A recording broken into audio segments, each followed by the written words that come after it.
Assalamualaikum warahmatullahi wabarakatuh. Good evening. My name is Krista Melani. I come from class A English 2017. In this video, I will explain about number one is explain the example of internal and external variation. The A, internal variation. Number one, the phonological variation atau suatu arti yang merujuk pada bunyi. Jadi di sini terjadi perbedaan aksen dalam suatu daerah. Contohnya yaitu poteh dan putih. Kalau di Jawa itu biasanya mengatakan kata putih itu poteh. Tetapi kan kalau di Jakarta putih ya putih. Tetapi kan keduanya itu memiliki arti yang sama. Next. Nomor 2 yaitu morphological variation atau merujuk pada kata. Di Malang biasanya kalau kata makan itu mangan, sedangkan di Banyumas itu menggunakan kata madang. Jadi perbedaan kata mangan dan madang tetapi memiliki arti yang sama. Selanjutnya di Malang itu menggunakan ibu, sedangkan di Sunda menggunakan mama. Next, nomor 3 yaitu synthetic variation, yaitu merujuk pada perbedaan grammar. Untuk contoh kalimatnya yaitu ibu di pasar membeli sayur dan ikan. Dan yang nomor 2 yaitu ibu pergi ke pasar membeli sayur dan ikan. Jadi perbedaannya berada ibu di pasar dan ibu pergi ke pasar, tetapi artinya sama-sama ibu itu ke pasar membeli sayur dan ikan. Next, number 4, semantic variation atau merujuk pada arti. Jadi di sini tuh dua kata yang tulisan sama, cara baca sama, tetapi memiliki arti yang berbeda. Contohnya yaitu tahu. Tahu yang pertama yaitu tahu makanan dan tahu yang kedua yaitu tahu atau mengerti. Next, contoh yang kedua yaitu bisa. Bisa memiliki dua arti. Yang pertama bisa melakukan. Yang kedua yaitu bisa dari ular. Jadi memiliki arti yang berbeda. B, external variation. Number 1 is dialek. Dialek itu jadi perbedaan dialek antar daerah yang satu dengan daerah yang lain. Tetapi dalam dialek tersebut itu masih memiliki arti yang sama. Misalnya dialek orang Malang dengan dialek orang Blitar itu beda. Contohnya kalau di Malang itu gini, ya opo kabarmu rek? Tetapi kalau di Blitar pertanyaan itu dialeknya seperti ini. Piye kabarmu cah? Kan beda. Jadi dua wilayah ini berbeda dialek. Selanjutnya yaitu regional dialek. Jadi regional dialek ini merupakan bahasa asli dari masyarakat di dalam suatu daerah. Misalnya kan di Jawa, kalau bilang coklat itu biasanya soklat. Jadi ada S-nya bukan C. Karena itu bahasa asli dari daerah Jawa. Selanjutnya yang nomor 3 yaitu idiolek. Jadi idiolek ini merupakan ciri khas dari penutur di dalam suatu daerah. Jadi dalam suatu daerah itu memiliki ciri khas tertentu. Misalnya di NTT. Di NTT itu bilangnya gini, "Sa mau pergi ke sekolah." Sedangkan di Jakarta, "Aye mau pergi ke sekolah." Bedanya itu kan sa sama aye. Kalau sa itu saya, aye juga saya. Tetapi di NTT sama di Jakarta itu berbeda idioleknya. Selanjutnya yang nomor 4 yaitu sosiolek. Sosiolek yaitu bahasa yang digunakan dalam dunia sosialita. Jadi antara orang yang orang kaya dengan masyarakat biasa itu bahasanya udah beda. Contohnya untuk kaum sosialita atau kaum kelas menengah ke atas itu biasanya kalau anak-anak muda itu gini, "Yuk kita hang out guys," gitu. Kalau untuk masyarakat biasa itu biasanya cuma gini contohnya, "Ayo kita jalan-jalan," gitu.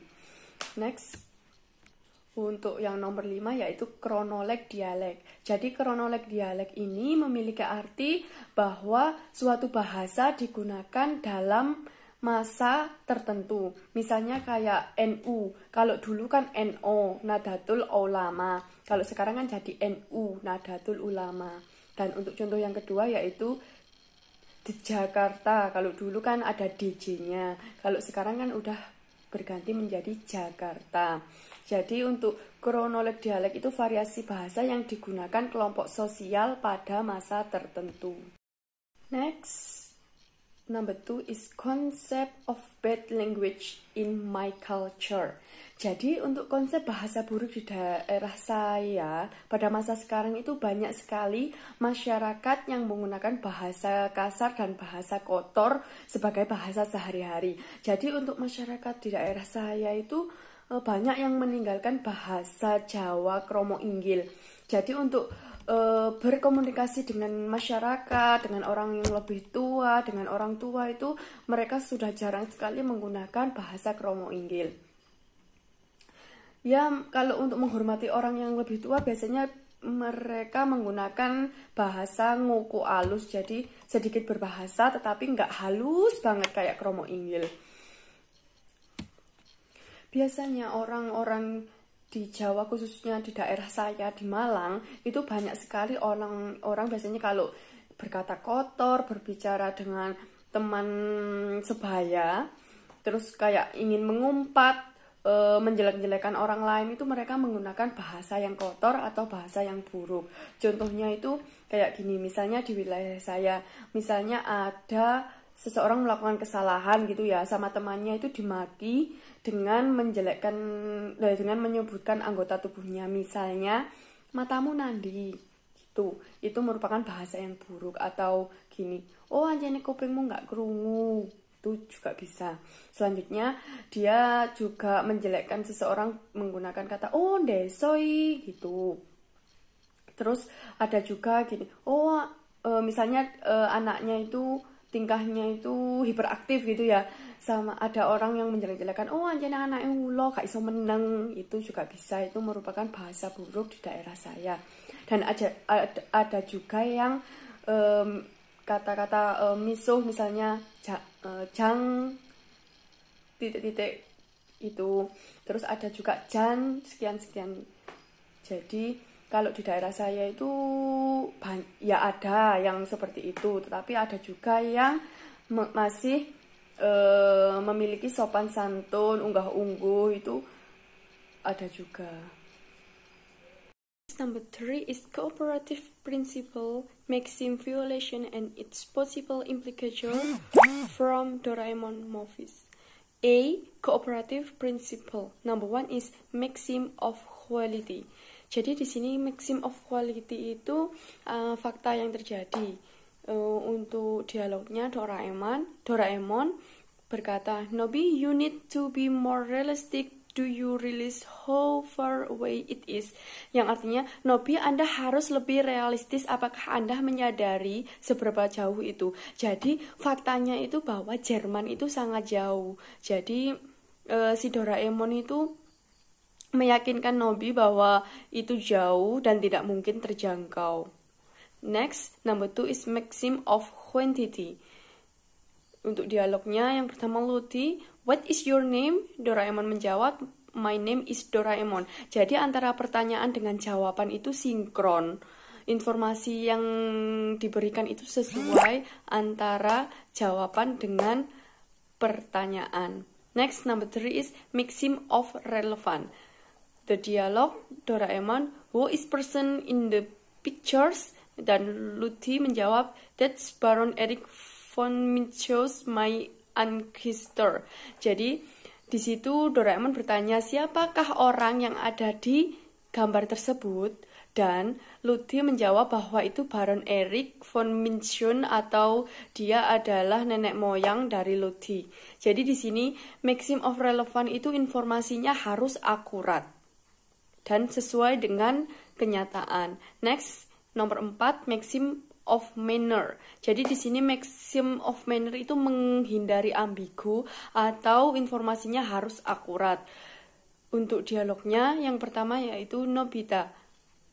So what time is it now? Let's see. Dan Doraemon menjawab, it's almost 2 in the morning.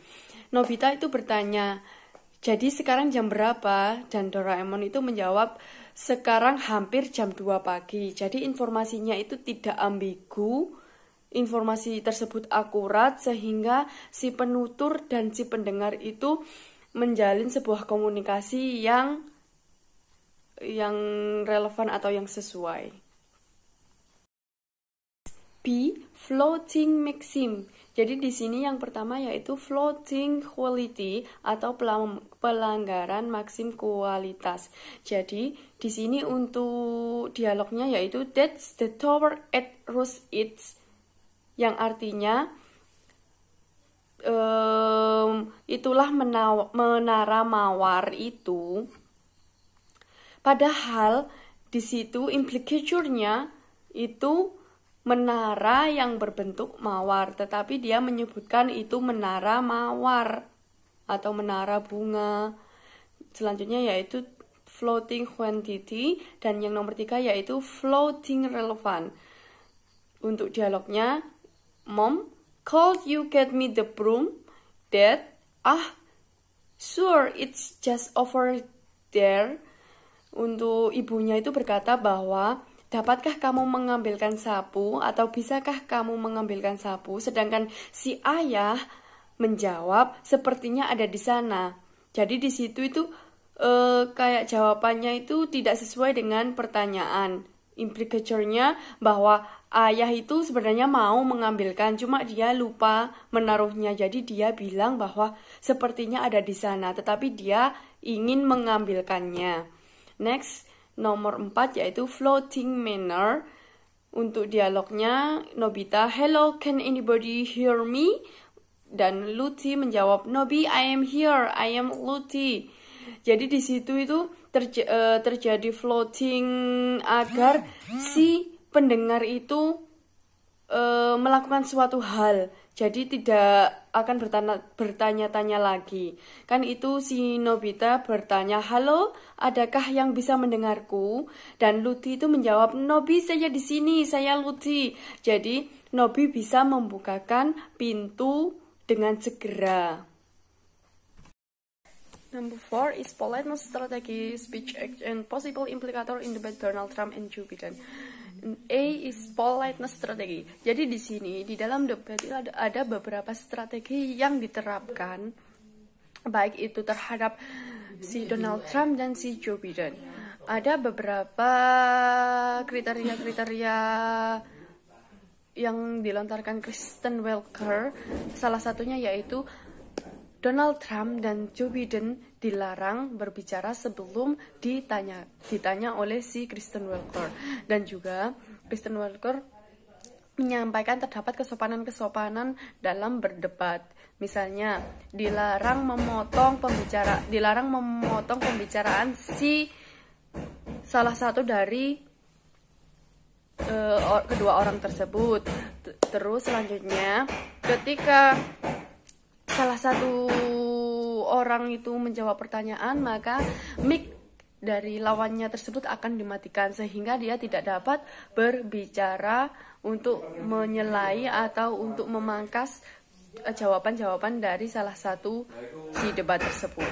Next, strategi yang pertama di dalam debat ini yaitu bold on record, atau strategi ini memiliki derajat yang lebih tinggi. Jadi si penutur itu memiliki derajat yang lebih tinggi. Contohnya yaitu Kristen Welker di menit 31.45 yang berkata, Presiden Trump, some question to you. Jadi di sini si Kristen Welker itu memiliki derajat tinggi daripada si Donald Trump dan si Joe Biden, sehingga Kristen Welker ini bebas berkata apapun kepada keduanya. Next, number 2 is positive politeness. Positive politeness adalah agar si pendengar merasa nyaman dan si penutur ini menghindari konflik agar si pendengar itu merasa dihargai. Contohnya Kristen Welker di menit 18.11. And of course the CDC has said young people can get sick with COVID-19 and can pass it Vice President Biden, I want to talk boldly about strategic talk. Jadi di sini si Kristen Welker itu membuat si Joe Biden itu merasa nyaman untuk ditanyai tentang beberapa hal. Next, number 3 is negative politeness. Di sini negative politeness itu berarti si penutur sedikit memberikan pemaksaan kepada si pendengar agar pendengar tersebut dapat melakukan sesuatu. Contohnya yaitu Donald Trump di menit 23.5, I want to open the school. The transmission rate to the teacher is very small, but I want to open the school. We have to open our country. Jadi di sini itu si Donald Trump itu berkata bahwa dia akan membuka sekolah. Sehingga kita si pendengar atau masyarakat kan, jika semisal si presiden tersebut bersikukuh untuk membuka sekolah, membuka semua lapangan pekerjaan ataupun kantor-kantor, kan kita sebagai warganya juga harus mengikuti perintah dari atasan. Next, yang terakhir yaitu off-record strategi, yaitu tujuan utamanya untuk menghilangkan tekanan dengan cara ucapan tidak langsung. Misalnya ini ada contoh Joe Biden di menit 23.51. Simple not true. We ought to be able to walk and chew gum at the same time. We ought to be able to safely open, but they need research to open. You need to be able to, for example, if you're going to open a business, have social distancing within the business. Jadi di sini si Joe Biden itu berkata bahwa jika kita berjalan harus bisa dengan mengunyah permen karet. Maksudnya kan kita di sini jika kita ingin membuka sekolah kan kita harus menyiapkan protokol-protokol kesehatan agar si COVID itu tidak menyebar luas ketika semua negara, semua sekolah, semua perkantoran itu dibuka. Yaitu speech age. Number 1 is speech age. Speech age itu memiliki dua maksud tertentu. Jadi di sini itu speech age memiliki dua arti, dua maksud. Contohnya yaitu ini ada Joe Biden berkata, what I will do is make sure we have everyone encouraged to wear a mask all the time. Jadi di sini itu artinya apa yang akan saya lakukan adalah memastikan semua orang didorong untuk memakai topeng sepanjang waktu. Ini berarti boleh sebenarnya maksudnya berarti topeng dan berarti masker, jadi memiliki dua arti. Selanjutnya yaitu performative speech, yaitu contohnya yaitu Donald Trump berkata I want to open the school. Jadi dia itu ingin membuka sekolah. Dia berkata dan dia akan bertindak. Selanjutnya yaitu types of speech. Number 1, locution, yang diberi contoh oleh Kristen Welker di menit 9.22. Yang contohnya yaitu I do want to ask you, Vice President Biden, about China. Let's talk about China more broadly. Yang artinya yaitu ini merupakan ungkapan fakta. Jadi kita itu berbicara secara fakta. Yang artinya saya ingin bertanya kepada Anda, Wakil Presiden Biden, tentang Cina. Mari kita bahas tentang Cina secara lebih luas. Kan ini fakta, kita akan membahas tentang Cina. Selanjutnya yaitu elocution, yang diberi contoh oleh Donald Trump di menit 27.02. Think to all of them, including Anthony. Yang artinya pikirkan semuanya termasuk Anthony. Kan si Donald Trump berkata pikirkan. Ini kan berkelanjutan kepada kita. Oh, kalau intinya itu Donald Trump itu menyuruh agar kita itu memikirkan tentang Anthony. Next yaitu perlocution. Perlocution yang diberi contoh oleh Joe Biden di menit 19.56. Thirdly, the idea that I want to eliminate private insurance. The reason why I had such a fight with 20 candidates for the nomination was I suppose private insurance. Jadi di sini artinya yaitu ketiga, gagasan bahwa saya ingin menghapus asuransi swasta. Alasannya mengapa saya bertengkar dengan 20 kandidat untuk pencalonan adalah saya mendukung asuransi swasta. Jadi di sini itu pernyataan dari Joe Biden itu menghasilkan sebuah konflik di akhir setelah dia mengemukakan pernyataan ini, yaitu disebut perlocution. Next, number 5 is indigenous language of vitality by using 9 aspects of UNESCO language vitality. Number 1 is intergenerational language transmission. Jadi di sini maksudnya yaitu transmisi bahasa dari generasi ke generasi. Kalau di daerah saya itu mulai dari buyut, kakek, nenek, ayah, ibu, saya, adik saya itu terjadi turunan bahasa dari atasan-atasan saya. Jadi mereka menggunakan bahasa Jawa, saya juga menggunakan bahasa Jawa. Kecuali kalau saya dan adik saya itu di sekolahan, kita menggunakan bahasa Indonesia. Tetapi untuk percakapan sehari-hari itu kita menggunakan bahasa Jawa. Untuk yang nomor 2 yaitu absolute number of speaker. Jadi di sini yaitu jumlah penutur. Kalau di daerah saya jumlah penutur yang menggunakan bahasa Jawa asli itu banyak sekali. 95% penduduk di daerah saya itu menggunakan bahasa Jawa. Jadi bahasa Jawa itu di sini belum terkikis oleh bahasa-bahasa lain. Selanjutnya nomor 3 yaitu proportion of speaker within the total population. Jadi di sini semua populasi di daerah saya itu masih bisa menggunakan bahasa asli daerah kami. Meskipun sudah banyak yang merantau, misalnya ke Jakarta, kan mereka di sana dominan menggunakan bahasa bahasa Indonesia. Tetapi ketika mereka kembali ke daerah asal kita, daerah Malang, mereka menggunakan bahasa Jawa asli daerah sini. Selanjutnya yaitu number 4, trend in exciting language domain. Jadi di sini maksudnya tren bahasa yang digunakan di daerah kami yaitu bahasa Ngoko. Jarang sekali kami menggunakan bahasa Krama Inggil atau yang halus banget, itu kita jarang. Mungkin kita menggunakannya untuk berbicara dengan orang yang lebih tua, agar kesannya kita menghormati mereka. Selanjutnya yaitu nomor 5, response to new domain and media. Jadi di sini maksudnya menanggapi variasi baru dan berkembang. Meskipun dunia ini semakin berkembang, semakin canggih teknologinya, sudah bisa menggunakan HP dengan berbagai bahasa, misalnya bahasa Indonesia, bahasa Inggris, tetapi kami itu bahasa Jawa di daerah kami itu tidak hilang. Ya, kita bisa menggunakan bahasa Indonesia, kita sedikit-sedikit mengerti bahasa Inggris, tapi kita masih mengedepankan bahasa asli di daerah kita. Selanjutnya nomor 6 yaitu material for language education and literacy. Jadi di sini itu maksudnya kita masih mempertahankan tradisi kita. Misalnya kayak mengumumkan sesuatu hal itu kita masih dari lisan ke lisan. Misalnya ke tetangga-tetangga, jarang kita menggunakan media massa seperti gadget, WA itu jarang.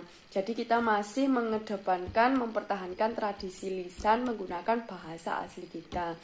Selanjutnya yaitu language attitude. Jadi semua orang di daerah saya masih nyaman menggunakan bahasa kita sendiri, bahasa asli kita sendiri daripada menggunakan bahasa modern seperti bahasa Indonesia atau bahasa Inggris.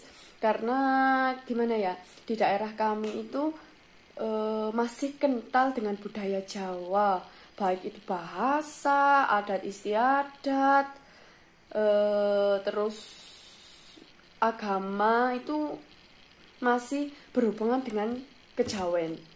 Selanjutnya next, community member. Jadi di sini itu komunitas di daerah kami itu mereka menggunakan bahasa asli kita itu secara dominan. Jadi tidak dicampur baurkan dengan bahasa Indonesia atau bahasa dari daerah lain. Kita misalnya menggunakan bahasa Indonesia itu hanya dalam acara-acara tertentu, misalnya rapat di sekolah ataupun dalam pertemuan-pertemuan yang besar dengan para pejabat. Selanjutnya yang terakhir yaitu amount and quality of documentation. Jadi untuk dokumentasi di daerah kami itu dokumentasi dalam hal berbicara itu biasanya dalam berupa video. Jadi meskipun kita dalam pertemuan besar pun kita masih dominan menggunakan bahasa asli kita atau bahasa Jawa. Oke, thanks for today and thanks for watching. Wassalamualaikum warahmatullahi wabarakatuh.